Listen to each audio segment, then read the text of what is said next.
स्वागत है आप सभी का मेरे इस छोटे से चैनल पर, जहां हम बात करते हैं ऐसी मूवीज की कहानी के बारे में जो हिंदी में उपलब्ध नहीं है। तो आज हम बात करने वाले हैं साल 2003 में आई एक romance thriller movie wicked minds के बारे में, जिसकी कहानी आपको बेहद पसंद आएगी। कहानी शुरू होती है माइक नाम के एक यंग लड़के से, जो ग्रेजुएट होने के बाद अपने पिता से मिलने उनके घर जा रहा था। माइक काफी सालों से अपने पिता से नहीं मिला था, जिस वजह से उसके अंदर एक अलग ही लेवल की एक्साइटमेंट थी, क्योंकि उसके पिता बिजनेस के सिलसिले में बहुत बिजी रहा करते थे। पर इन सब के बावजूद उन्होंने कभी भी माइक को किसी चीज की कमी नहीं होने दी। माइक जैसे ही अपने पिता के घर पहुंचता है, तब सबसे पहले उसकी मुलाकात उनकी नौकरानी मारिया से होती है। मारिया माइक के बचपन में उसकी देखभाल किया करती थी। वो बताती है, तुम्हारे पिता ने तुम्हारे लिए एक बहुत बड़ा सरप्राइज प्लान किया है और वो ऊपर के कमरे में तुम्हारा इंतजार कर रहे हैं। माइक तुरंत अपने पिता से मिलने उनके कमरे में जाता है, मगर उसके पिता वहाँ नहीं थे।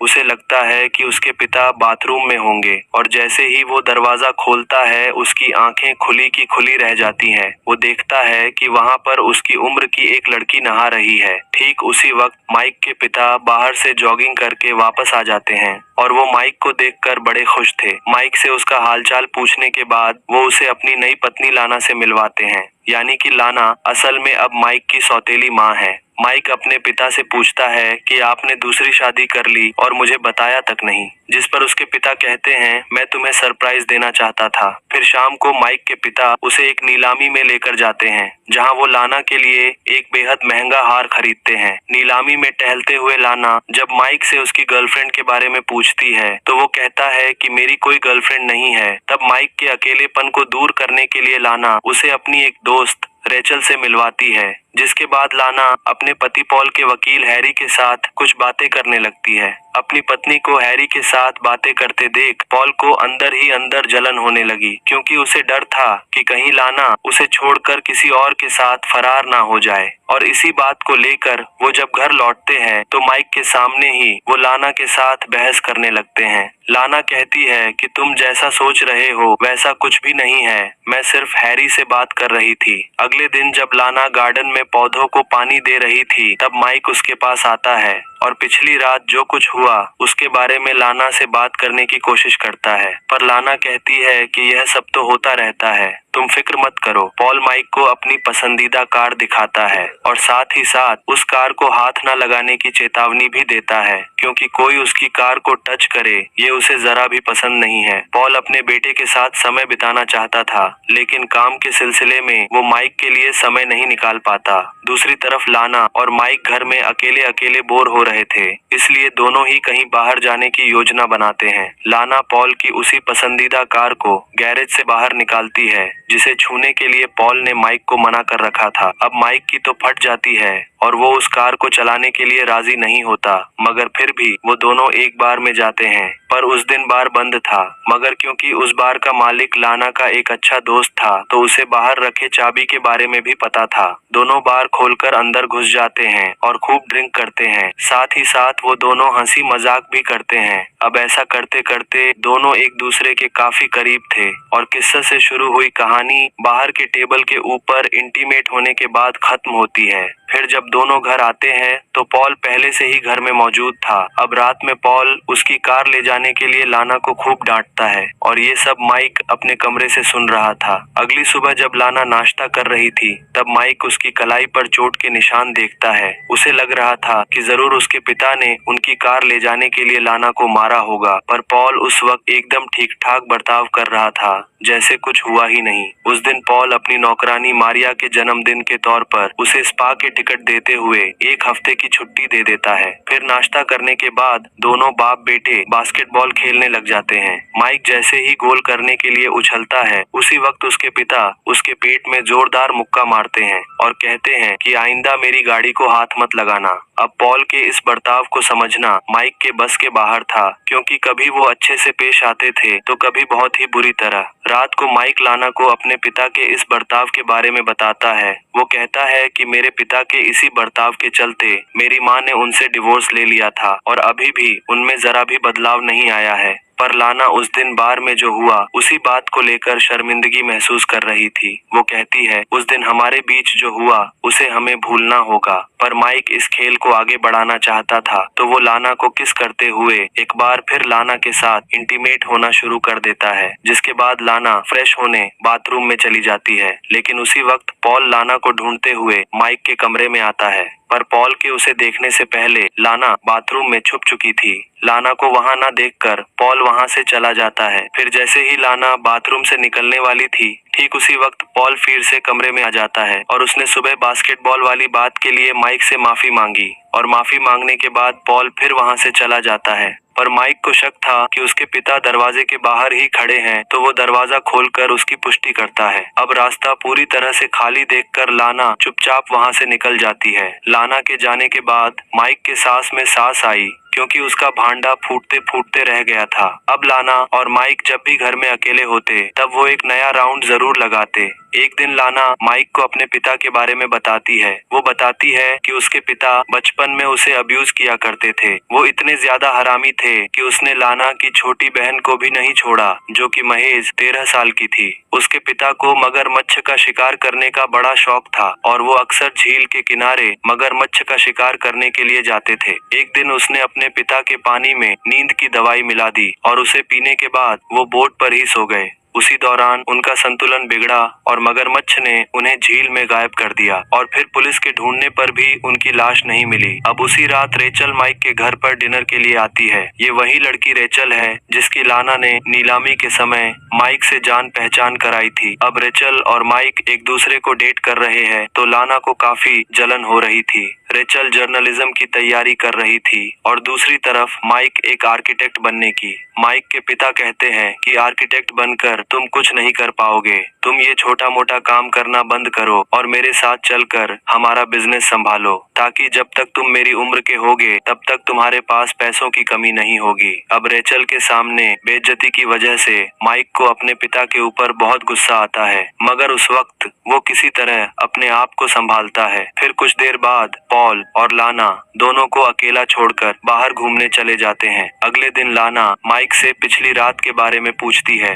माइक कहता है कि हम दोनों के बीच कुछ भी नहीं हुआ, हमने सिर्फ मूवी देखी और फिर मैं उसे उसके घर छोड़ने चला गया। माइक लाना से कहता है कि अब मेरा यहाँ दम घुटने लगा है, क्योंकि मेरा सन की बाप मेरी जिंदगी को टीवी रिमोट की तरह कंट्रोल करना चाहता है। लाना कहती है कि अगर तुम यहाँ से चले गए तो मेरा क्या होगा, और इतना कहते ही दोनों के बीच एक बार फिर जंगी कार्यक्रम शुरू हो जाता है। एक दिन दोनों बाप बेटे शिकार करने जंगल में जाते हैं। वहाँ पॉल माइक से पूछता है, क्या तुम्हें पता है कि मेरे ऑफिस जाने के बाद लाना घर में क्या करती है, क्योंकि मैं जब भी उसे फोन करता हूँ तो वो कभी भी मेरे कॉल का जवाब नहीं देती। उस वक्त माइक के हाथ में बंदूक थी और वो चाहता तो उसी वक्त अपने पिता का काम तमाम कर देता, पर उसमें इतना साहस नहीं था कि वो अपने पिता पर बंदूक चला सके। दरअसल पॉल को लाना पर शक हो गया था और उसे लग रहा था कि लाना उसे धोखा दे रही है। अब इसी वजह से माइक लाना को मिलने के लिए बुलाता है और उससे कहता है कि मेरे पिता को तुम पर शक हो गया है, पर उन्हें ये नहीं पता कि तुम मेरे साथ जुड़ी हो, पर आज नहीं तो कल ये बात उन्हें पता चल जाएगी। इससे पहले कि ये कांड उन्हें पता चले, मैं आज रात को ही वापस लौट जाऊंगा। अब लाना को माइक से प्यार हो गया था और वो उसे जाने नहीं देना चाहती थी। वो समझाते हुए कहती है कि अगर तुम्हें हमारे बीच चल रहे इस खेल को सच में खत्म करना होता तो तुम मुझे यहाँ अकेले किसी सुनसान कमरे में नहीं बुलाते। अब लाना के इस बात का माइक के जवाब नहीं था और वो दोनों मिलकर पलंग तोड़ने में लग जाते हैं। माइक की जब नींद खुलती है तब तक लाना वहाँ से जा चुकी थी और माइक भी घर के लिए निकल पड़ता है। घर पहुंचकर वो देखता है तो उसकी रूह कांप जाती है। वो किचन में अपने पिता पॉल की खून से लथपथ लाश को देखता है। आगे कुछ डिटेक्टिव को इस क्राइम की इन्वेस्टिगेशन करते हुए देखते हैं। डिटेक्टिव को लाना पर शक था, क्योंकि अभी तक वो घर वापस नहीं लौटी थी। तभी लाना घर वापस आती है और डेड बॉडी को देखकर उसके तो पैरों तले जमीन खिसक जाती है। अब डिटेक्टिव दोनों से पूछताछ कर रहे थे। जहां लाना बताती है कि वो रेचल के घर पर गई हुई थी, वहीं दूसरी तरफ माइक बताता है कि वो थिएटर में मूवी देखने गया था। पूछताछ के बाद लाना और माइक पॉल के वकील हैरी के घर कुछ दिन रहने के लिए जाते हैं, क्योंकि उनके घर पर तो फिलहाल डिटेक्टिव इन्वेस्टिगेशन करने में लगे हुए थे। रात में लाना माइक से कहती है कि रेचल को हमारे अफेयर के बारे में पता चल गया है। उसके पास एक वीडियो टेप है जिसमें हम दोनों जमकर खेल रहे हैं और उस वीडियो को डिलीट करने के लिए वो 50 लाख मांग रही है। माइक कहता है कि कुछ भी करो पर वो वीडियो बाहर लीक नहीं होनी चाहिए, क्योंकि इससे मेरे पिता के मर्डर में हम दोनों ही फंसेंगे। अगले दिन पॉल की शोक सभा में माइक लाना से कुछ बात करना चाहता था। उस वक्त वो मना करती है तो माइक जबरदस्ती उसका हाथ पकड़ लेता है। ये सब वहाँ मौजूद सभी लोग देख लेते हैं तो हैरी माइक को अपने साथ बाहर ले जाता है। वो कहता है कि तुम्हारे पिता 2 दिन पहले मेरे पास आए थे। उन्हें लग रहा था कि लाना का किसी के साथ चक्कर चल रहा है। माइक पूछता है, क्या लाना ने मेरे पिता को मारा है? हैरी कहता है, नहीं, मैंने पूरी पुष्टि करी है कि वो कल रात रेचल के घर पर थी, पर हो सकता है कि उसके किसी आशिक ने ये काम किया हो। अपने घर पर माइक लाना को अपने बचपन की दुख भरी कहानी सुनाते हुए कहता है कि जो हुआ अच्छा हुआ। कहीं न कहीं मैं भी ये चाहता था कि मेरे पिता मर जाए, क्योंकि उन्होंने मेरे और मेरी माँ के साथ जो किया था उसके लिए मैं उन्हें कभी माफ नहीं कर पाया। यहाँ तक कि उन्होंने तुम्हें भी नहीं छोड़ा और तुम्हारे साथ बुरा व्यवहार किया। पर लाना कहती है कि पुल ने मुझे कभी भी अब्यूज नहीं किया। माइक कहता है, ये कैसे हो सकता है? मैंने उस दिन तुम्हारी कलाई पर चोट के निशान देखे थे। पर लाना अब भी यही कहती है कि मैंने तुम्हें बता दिया था कि वो चोट दरअसल जिम में वर्कआउट करते हुए लगी थी। जिसके बाद लाना रेचल के पास वीडियो टेप की डील करने जाती है तो पीछे पीछे माइक भी वहां जाता है। माइक को देखते ही रेचल लाना को अपनी गाड़ी में बिठाकर वहां से ले जाती है। अब हैरी माइक को अपने घर पर बुलाता है और बातों ही बातों में हैरी माइक से जो उसने मूवी देखी थी उसकी अंतिम कहानी के बारे में पूछता है। माइक कहता है कि अभी मैं उस बारे में बिल्कुल भी बात नहीं करना चाहता। पर हैरी कहता है, क्यों, क्या हुआ? तुमने तो वो मूवी कुछ दिन पहले ही देखी थी। दरअसल हैरी की शक की सुई माइक की तरफ थी, क्योंकि उसने उस थिएटर में जाकर पता लगाया था कि पॉल की मौत वाली रात को सारे शो रद्द कर दिए गए थे। साथ ही वो माइक को बताता है कि उसके पिता ने सारी जायदाद उसके नाम पर कर रखी है, उसमें लाना का कोई हिस्सा नहीं है। माइक कहता है कि मुझे मेरे पिता की संपत्ति से कोई लेना देना नहीं है, मुझे बस मेरे पिता के कातिल को ढूंढना है। तब हैरी उसे एक वीडियो टेप दिखाता है जिसमें माइक और लाना का जमकर कार्यक्रम चल रहा था। अब माइक के पास कोई और रास्ता नहीं था। वो उसके और लाना के बीच पकी खिचड़ी के बारे में हैरी को सब कुछ बता देता है। वीडियो टेप के बारे में वो कहता है कि इसे जरूर रेचल ने आपके पास भेजा होगा, क्योंकि वो हमें इस वीडियो टेप के जरिए ब्लैकमेल कर रही है। हैरी कहता है कि अगर उसे ब्लैकमेल करना होता तो वो इसे मुझे क्यों भेजती? इसका मतलब ये है कि कोई तुम्हें इसमें फंसाना चाहता है। माइक कहता है कि मुझे फंसाकर किसी को क्या मिलेगा, जबकि पूरी जायदाद मेरे नाम पर ही है। माइक के संदेह साफ करते हुए हैरी कहता है कि अगर तुम अपने पिता के मर्डर केस में जेल चले गए तो पत्नी होने के नाते से लाना को सारी संपत्ति मिल जाएगी। इसका मतलब हो सकता है कि लाना अपने किसी साथी के साथ मिलकर तुम्हें फंसाने की कोशिश कर रही है। जाते जाते हैरी माइक से कहता है कि तुम इस बारे में लाना से कुछ भी मत कहना, मैं आज नहीं तो कल पूरी सच्चाई का पता जरूर लगा लूंगा। रात को लाना पैसों का इंतजाम करके रेचल के पास जाने के लिए रेडी हो रही थी, क्योंकि उसे पता नहीं था कि रेचल ने वो वीडियो टेप हैरी के पास भेज दी है। उस वक्त माइक को गराज में कुछ आवाजें सुनाई देती है और जब वो चेक करने जाता है तब उसे वहाँ एक सुसाइड नोट मिलता है जिसमें उसने अपने पिता को मारने का अपराध स्वीकार किया हुआ था। अब माइक को लगता है कि कोई उसे भी मारने वाला है। तभी उसे किसी के आने की हलचल सुनाई देती है और वो कोने में जाकर छुप जाता है। वो देखता है कि वहाँ लाना है। गराज में हो रही हलचल से लाना को लगता है कि कोई चोर गराज में घुस गया है और वो माइक की तरफ चलने लगती है। तभी माइक उसे पकड़ लेता है और कहता है कि अब मेरी समझ में सब कुछ आ गया है, तुमने ही मेरे पिता को मारा और मर्डर केस में मुझे फंसाकर सारी संपत्ति हड़पना चाहती हो। पर लाना कहती है, तुम ये सब क्या बोल रहे हो? मुझे लगा कोई चोर घुस आया है और शायद उसी ने पॉल की हत्या की, इसलिए खुद की हिफाजत के लिए मैं गोली चला रही थी। अब माइक हैरी के घर जाता है और उसे सब कहानी सुनाता है, जिसके बाद दोनों पुलिस के पास जाकर उन्हें सब कुछ बता देते हैं। पर पुलिस वाले माइक को ही गिरफ्तार करते हैं, क्योंकि लाना कहीं गायब हो गई थी और उसका कहीं कोई आता पता नहीं था। कुछ देर बाद पुलिस को एयरपोर्ट के सिक्योरिटी फुटेज से पता चलता है कि लाना प्लेन पकड़कर लंदन चली गई है। जिसके बाद रेचल कुछ कबूल करने के लिए पुलिस के पास आती है। वो अपने और लाना के बीच चल रहे रिश्ते के बारे में पुलिस को बताती है। वो कहती है कि लाना ने ही मेरी मुलाकात माइक से करवाई थी और उसी ने मुझे वीडियो बनाने के लिए भी कहा था, ताकि उसके बदले वो माइक को पैसों के लिए ब्लैकमेल कर सके।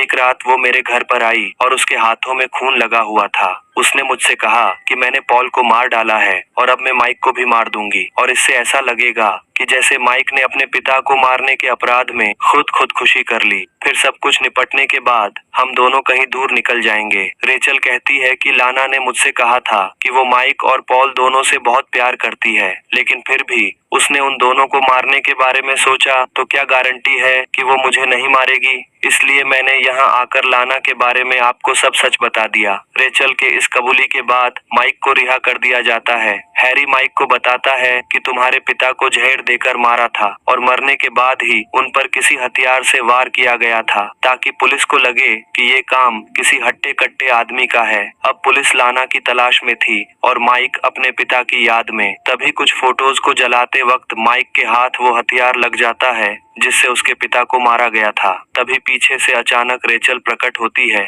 और माइक के ऊपर बंदूक तानती है, मगर ठीक अगले ही पल रेचल और माइक एक दूसरे को चूमते हैं। अब इसी के साथ कहानी पॉल के मरने वाली रात में शिफ्ट होती है, जहां हमें दिखाया जाता है कि कैसे माइक ने रेचल के साथ मिलकर अपने ही पिता की हत्या कर दी और पुलिस वालों को जो एयरपोर्ट के सीसीटीवी की फुटेज मिली थी उसमें रेचल ही थी जिसने लाना जैसा हुलिया बनाया था। यहाँ एक और भयानक बात ये थी कि लाना कहीं गायब नहीं हुई थी, बल्कि उसे भी माइक ने मारकर बेहोश कर दिया था, जिसके बाद उसे ठिकाने लगाने की जिम्मेदारी उसने रेचल को दी थी। रेचल लाना को जान से मारने की हिम्मत नहीं जुटा पाई तो उसने उसे पहाड़ से नीचे धकेल दिया। अब इधर जब माइक को पता चला कि रेचल ने लाना को बिना मारे ही पहाड़ से नीचे धकेला है तो उसे उसके ऊपर बहुत गुस्सा आता है। वो दोनों तुरंत लाना की बॉडी को ढूंढने उस पहाड़ी के नीचे जाते हैं, मगर दोनों को बॉडी नहीं मिलती।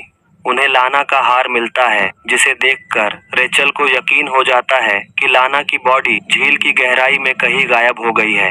अब माइक रेचल की बात मान लेता है और अगले हफ्ते मिलने का प्लान बनाकर दोनों ही वहां से अपने अपने घर चले जाते हैं। घर लौटकर माइक पुलिस को कॉल करके उन्हें मर्डर वेपन मिलने के बारे में बताता है। तभी अचानक से उसके घर की लाइट चली जाती है और रात के अंधेरे में अचानक ही लाना वहां आती है। लाना के शरीर में काफी सारे चोट के निशान थे। लाना को अपने सामने देखकर माइक की तो फट जाती है। इससे पहले कि वो कुछ पूछ पाता, सामने से लाना उसके ऊपर गोली चलाती है। वो कहती है, मैंने तुम्हें अपना सब कुछ दिया, फिर भी तुमने मेरे ही साथ ऐसा क्यों किया। माइक कहता है कि तुम मुझसे प्यार नहीं करती थी, तुम सिर्फ अपनी वो ख्वाहिश पूरी करती थी जो मेरे पिता नहीं कर पाते थे। इस घर में सभी को किसी न किसी चीज की जरूरत थी। मेरे पिता को तुम्हारे जैसी खूबसूरत लड़की की, तुम्हें मेरे जैसे जवान लड़के की और मुझे सारी जायदाद की। लाना कहती है, तुम्हें वो वैसे भी मिल जाती तो फिर तुमने मेरा इस्तेमाल क्यों किया। तब माइक कहता है कि मुझे ये सब तुम्हारे साथ साझा करना पड़ता, इसीलिए मैंने ये सब किया।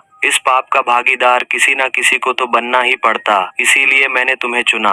बस इतना कहकर माइक वहां से भागने की कोशिश करता है, लेकिन लाना उसका पीछा करती है और भागते वक्त माइक उसी पहाड़ के किनारे पहुंच जाता है जहां से रेचल ने लाना को धक्का दिया था। मगर इससे पहले कि लाना अपना बदला ले पाती, पुलिस वहां पहुंच जाती है और लाना के ऊपर गोली चलाती है तो लाना पहाड़ से नीचे गिरकर मर जाती है और इसी के साथ लाना की बेगुनाही झील की गहराई में हमेशा के लिए दब कर रह जाती है। अब माइक का रास्ता एकदम साफ हो चुका था और वो उसके पिता की सारी जायदाद का अकेला मालिक था। अगले दिन माइक रेचल के साथ अपने पिता की पसंदीदा कार में घूमने के लिए निकल जाता है और इसी के साथ ये कहानी भी यही खत्म होती है। तो कहानी थोड़ी भी पसंद आई हो तो वीडियो को लाइक करके चैनल को सब्सक्राइब जरूर कर देना।